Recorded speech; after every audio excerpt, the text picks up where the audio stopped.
હારીજના રોડામાં સતી શ્રી સમરથમાની 25મી પુણ્યતિથિ નિમિત્તે નેત્રયજ્ઞ અને રક્તદાન કેમ્પ યોજાયો। 38મી વખત બ્લડ ડોનેટ કરતા પરમ પૂજ્ય સંત શ્રી ભરતપુરી બાપુ,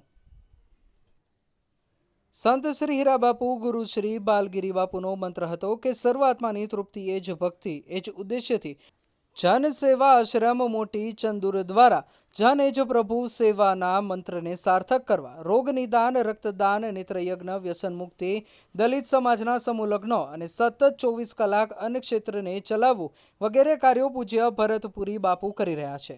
ત્યારે હારીજ તાલુકાના રોડા પ્રાથમિક શાળાના પટાંગણ આજરોજ 25/8/2025ને સોમવારના રોજ સવારે 9 થી 12 કલાક સુધી રણછોડદાસજી બાપુ ચેરિટેબલ હોસ્પિટલ રાજકોટના સહયોગથી HK બ્લડ બેંક પાટણના ડોક્ટર દ્વારા સતી શ્રી સમરથમાની 25મી પુણ્યતિથિ નિમિત્તે પરમ પૂજ્ય સંત શ્રી ભરતપુરીજી, ગુરુ શ્રી હીરાપુરીજી બાપુની પાવન નિશ્રામાં નેત્રયજ્ઞ અને રક્તદાન કેમ્પનું ભવ્ય આયોજન કરવામાં આવ્યું હતું।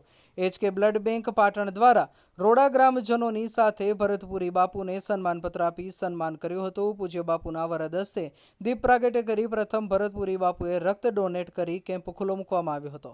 કેમ્પમાં રણછોડદાસ ચેરિટેબલ ટ્રસ્ટ સંચાલિત હોસ્પિટલ રાજકોટના ડોક્ટરો સહિતની ટીમે લગભગ 431 દર્દીઓની તપાસ કરી, જેમાં 214થી વધુ દર્દીઓને મોતિયાના ઓપરેશન કરવાની જરૂર જણાતા આજે એક લક્ઝરી બસ દ્વારા દર્દીઓને નિદાન કેમ્પમાંથી ઓપરેશન માટે રાજકોટ ખાતે લઈ જવામાં આવેલ, જ્યાં મફત સદગુરુ નેત્રયજ્ઞમાં આંખના રોગોનું નિદાન કરી જરૂરિયાતવાળા મોતિયાના દર્દીઓને આધુનિક ફેકો મશીન દ્વારા ટાંકા વગરનું મફત ઓપરેશન કરી મફત નેત્રમણી બેસાડી આપવામાં આવશે।